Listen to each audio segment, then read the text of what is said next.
Hello, welcome to MTG Pro Tutor. I'm Sean Pennard, your host, and today we'll open this M15 booster pack and evaluate the cards inside. Let's open it up and see what we get. So whenever I'm drafting, I always take out the marketing card and the land card first. We have a beast token. And then I always look at the rare. Boom! Alright, so we have Indulgent Tormentor. So this was actually the promo card at the pre-release if you chose to play black. And it's actually pretty good. It's a 5/3 flying for 5 mana. And what it does is at the beginning of your upkeep you either draw a card, or rather you draw a card unless target opponent sacrifices a creature or pays 3 life. So all of those choices are bad for your opponent. So that's good for you. A 5/3 flyer for 5 mana is not bad. And the only thing is with 3 toughness, he falls prey to things like Lightning Strike. And that's about it in this set that I can think of. The other removal, Pillar of Light, does it to 4 toughness, which he doesn't have, so that's good. So I like him. I think he's good. I think he can definitely do some damage and pull you through. So let's see what the rest of the deck has to offer and see if anything else will be picked first above Indulgent Tormentor. So we have Kin's Bale Skirmisher, which is a great 2-drop if you're playing white, but probably not first pick material. Fugitive Wizard is just meh, so I would never... A 1/1 for 1 mana is not that good.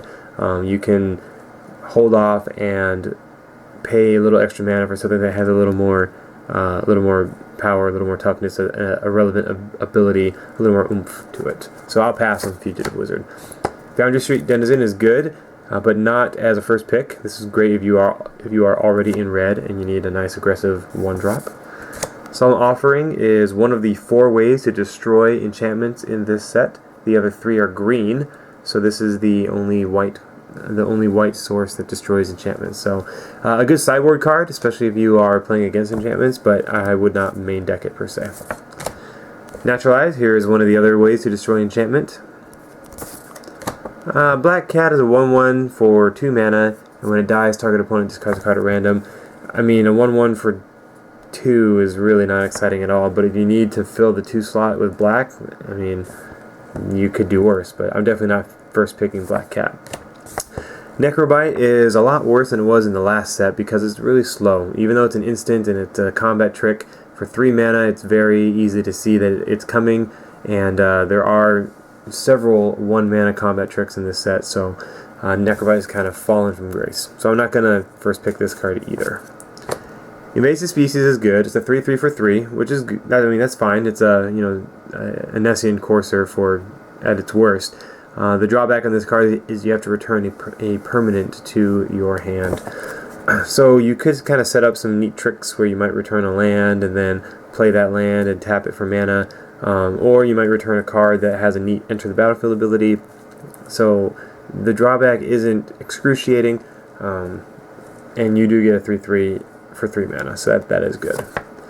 Tyrant's Machine is a tapper, so for 2 mana you get an artifact that says for 4 mana tap, you can tap target creature. So that's really good, especially in late game and when the board's at parity, you can tap down your opponent's biggest threat and either prevent it from attacking or prevent it from blocking, so that's really nice. As far as artifacts go, you could do worse. I'm not going to first pick this over the Indulgent Tormentor, but it's not a bad card to have.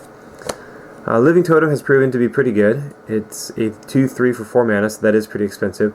2/3s are usually good at the 3 mana slot, but it does have Convoke, so that you get it out a little bit earlier. And at the and for the extra mana, what you get is another creature gets +1/+1 when it enters the battlefield.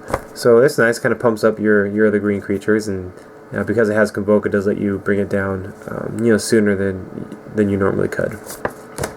Alright, Gravedigger is actually really good. You can set up some neat graveyard-themed decks with Gravedigger. If we did not have Indulgent Tormentor, Gravedigger would probably be my first pick because it lets you go into the graveyard and get another creature out, which it keeps you in the game, right? Even if you lose your bomb, then you can go get it back with Gravedigger. So it's really powerful to have Gravedigger in your deck. Belligerent Sliver. So in M15 there's only 6 slivers, 1 for each color, and then 1 that's all colors. And So because there's only one of each color, they're really not good. You're not going to build like a sliver deck when you're playing limited. So the only ones that are really worth getting are the white one and the blue one are pretty good.